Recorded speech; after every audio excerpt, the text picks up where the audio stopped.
Welcome.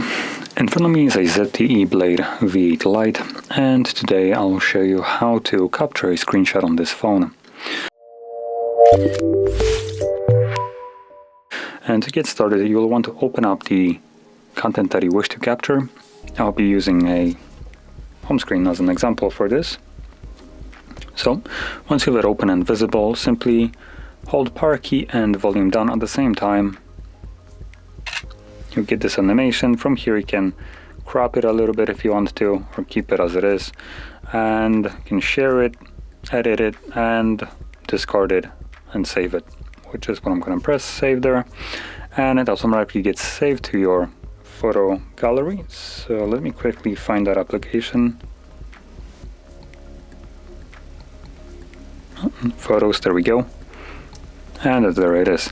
Now additionally, it does create a album called Screenshots, which right now only have one photo, so it didn't do anything yet. It only will show it this, and as you can see, there it is.